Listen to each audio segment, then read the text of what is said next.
Souad Filal a beaucoup, je dirais, de qualifications professionnelles extérieures. Elle est psychothérapeute, elle est consultante en psychologie, elle est aussi femme d'entreprise, puisqu'elle a fondé une entreprise qui s'appelle Delta Management à Casablanca et qui est tout à fait performante. Alors, on peut se dire, tout cela c'est formidable, d'avoir une femme aussi dynamique et aussi créative dans l'action, mais qu'est-ce que cela a à voir finalement avec la spiritualité? Eh bien, je crois que ça a beaucoup à voir en raison justement de la personnalité de Souad. Parce qu'elle fait ça avec une dimension intérieure et elle lie justement cette dimension de l'action avec celle d'une contemplation, avec celle d'un regard intérieur sur les choses. Et c'est d'autant plus intéressant, d'autant plus émouvant d'une certaine façon, que justement ça va, je dirais, à contre-courant, en déconcertant toutes les images que l'on peut se faire, même l'image finalement de la femme, que ce soit d'ailleurs dans la société occidentale ou orientale. Est-ce qu'une femme doit être une femme uniquement dans la dimension de l'intériorité, de la spiritualité finalement, d'une certaine façon, parfois dans certaines sociétés chez elle? Ou bien est-ce qu'une femme doit être l'égale de l'homme en étant dans une action, dans un dynamisme, dans une rivalité, dans une performance? Entre parenthèses, au Maroc, les femmes, à mon sens, sont beaucoup plus performantes dans ce domaine que les hommes. Je ne sais pas pourquoi. Mais je crois que ce n'est ni l'un ni l'autre. Et c'est ça qui est intéressant, et c'est cela qui nous est donné en témoignage. C'est à la fois quelqu'un qui est tout à fait elle-même, tout à fait femme, tout à fait intériorisée, et tout à fait dans l'action, dans le monde, dans la nécessité de faire les choses. Et c'est ce témoignage-là qui nous a été à cœur, tenu à cœur de vous présenter. Voilà, donc vous savez, dans toutes ces conférences, ce qui nous importe par-delà tout, ce n'est pas simplement l'exposé ou l'érudition d'un exposé, mais la vérité d'un témoignage. Merci.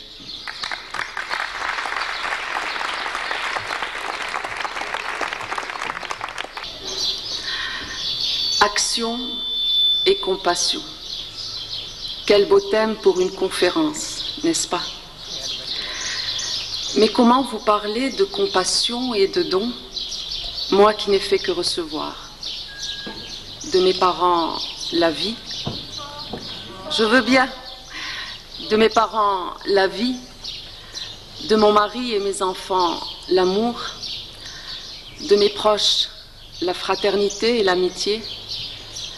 Et de mes maîtres, le savoir, la poésie, la musique, la foi. Comment vous parler d'action et de compassion, moi qui sur ce plan ne peux que révéler mes faiblesses, mes manques, mes insuffisances et mes incohérences? Comment exprimer ce désir profond de sortir de mon égoïsme pour apprivoiser mon esprit et ma conscience dans la voie de la bonté, de la douceur, de l'offrande du bonheur pour être bénéfique à autrui?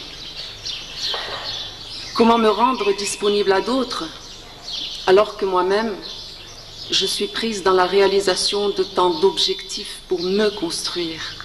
Car c'est en donnant de soi-même, de son temps, de son écoute, de son regard, de son savoir et de sa compréhension du monde et des choses que l'on donne réellement, n'est-ce pas? Alors, comment devenir donneur, sachant que la compassion est un sentiment qui ne se commande pas, sachant que la compassion est un sentiment désintéressé, qui n'a de sens que s'il s'exprime dans l'égalité entre celui qui souffre et celui qui compatit. Compatir, c'est servir, sans se servir, ni s'asservir, ni asservir, mais servir dans la gratuité, car l'amour est à lui-même sa propre récompense. Servir dans la générosité, non seulement pour que l'autre souffre moins, mais davantage. Désirer que l'autre soit heureux. Car comme le dit Khalil Gibran, celui qui est digne de recevoir la vie est digne de tout recevoir. Et y a-t-il mérite plus grand que celui qui réside dans la charité de recevoir? Lorsque Fouzis Qali m'a invité à prendre part à ce cycle de conférences du festival, j'ai eu un moment d'hésitation avant de m'engager. Probablement parce que le thème action et compassion se situait pour moi dans un idéal auquel j'aspirais, mais sans jamais pouvoir le concrétiser avec l'ardeur, la teneur, la dévotion, en y consacrant le meilleur de moi-même. Mon hésitation traduisait ma vulnérabilité, en même temps que je considérais cette difficulté de prise de parole, ici et maintenant, comme matière à action, comme engagement personnel pour partager avec vous dans cette atmosphère de communion et de tolérance et dans la magie de ces lieux empreints de musique sacrée, partager avec vous une parole d'espérance. Et je voudrais vous exprimer toute ma gratitude pour l'offrande que vous me faites de votre présence, de votre écoute et de votre écho à mon intériorité. Personnellement, je ne me situe ni dans un combat, ni dans une lutte contre quiconque. Je me sens davantage portée par des aspirations d'amélioration de moi-même, tout en essayant de rester vigilante vis-à-vis de tout ce qui pourrait m'éloigner d'un idéal auquel j'aspire.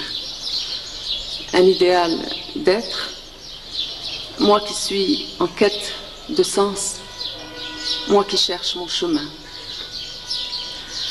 Je vais donc vous parler de cet idéal et de ceux qui ont opté pour l'amour universel, refusant de se consacrer à un être unique pour se donner corps et âme à tous ceux qui, dans le monde, ont besoin d'amour, de fraternité, de compassion.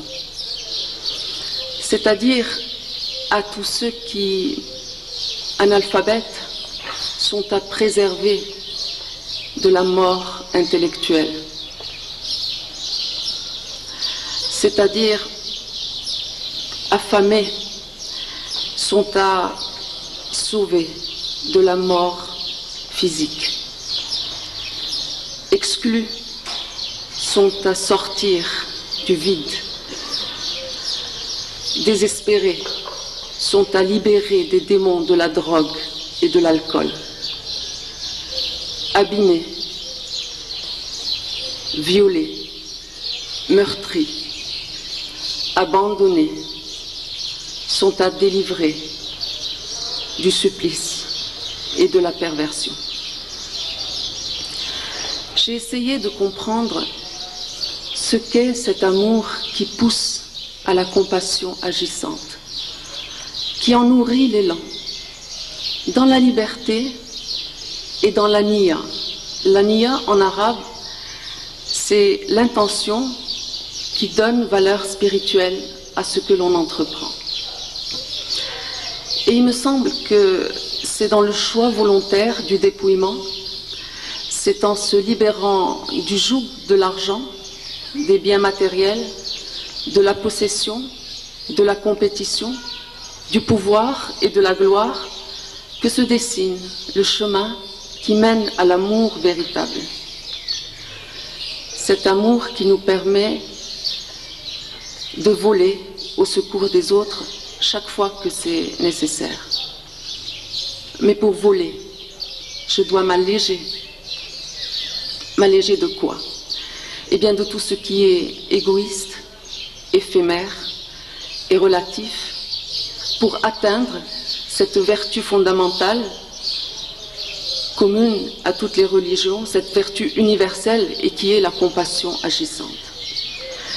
Cette compassion qui, comme une coupe parfumée aux mille et une valeurs, quand on s'y abreuve, nous transporte dans la saveur de l'altruisme. Le Coran n'a-t-il pas dit « Chacun sut où il devait boire » قَدْ عَلِمَ كُلُّ أُنَاسٍ مَشْرَبَهُمْ. Chacun sut où il devait boire.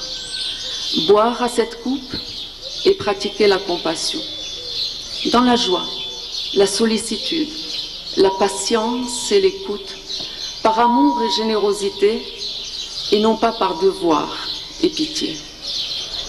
Et comme le dit le poète, celui qui tient cette coupe ne s'égarera pas dans la nuit. Il tient un astre dans la main.